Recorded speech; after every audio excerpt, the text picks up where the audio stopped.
तुम्हारी बकरी की टांग टूट गई तो मैं इसका जिम्मेदार नहीं, मैं तो घास काट रहा था। चले जाओ वरना ना मार दूंगा। चरवाहा समझ नहीं सका कि घसियारा नाराज क्यों हो रहा है। उसने एक आदमी को आवाज दी जो घोड़े पर सवार था और कहा, मैं बहरा हूँ, मुझे समझ नहीं आता कि ये मेरा तोहफा कबूल क्यों नहीं कर रहा।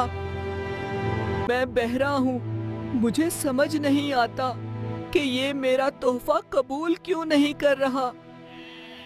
उसके बाद चरवाहा और घसियारा दोनों उस मुसाफिर से चला चला कर बातें करने लगे।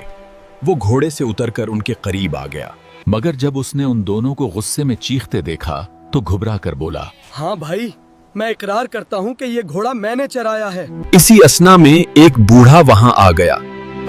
घसियारा दौड़कर उसके पास पहुंचा और बोला, मोहतरम बुजुर्ग, मैं बहरा हूँ, इसलिए नहीं समझ सकता कि ये दोनों क्या कह रहे हैं। मेहरबानी करके आप ही बताइए कि ये क्यों चला रहे हैं। दिलचस्प बात यह थी कि वो बूढ़ा गूंगा था, इसलिए वो कोई जवाब न दे सका।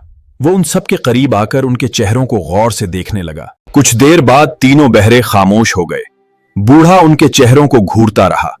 उसकी आंखें स्याह और चमकदार थीं। वो असल हकीकत जानने की कोशिश कर रहा था, मगर तीनों को ये खौफ लाहिक हो गया कि कहीं ये बूढ़ा उन पर जादू ना कर दे। चुनांचे चोर फौरन घोड़े पर सवार होकर तेजी से भाग गया। चरवाहे ने जल्दी जल्दी अपनी बकरियां जमा कीं और उन्हें हाँक कर घर की तरफ रवाना हो गया। घसियारे ने नजरें झुका लीं, घास का घुटरा कंधे पर रखा और तेजी से अपने घर की तरफ चल दिया। बूढ़ा उन्हें जाते देखता रहा और चंद लम्हों बाद वो भी वहां से चला गया। 小红书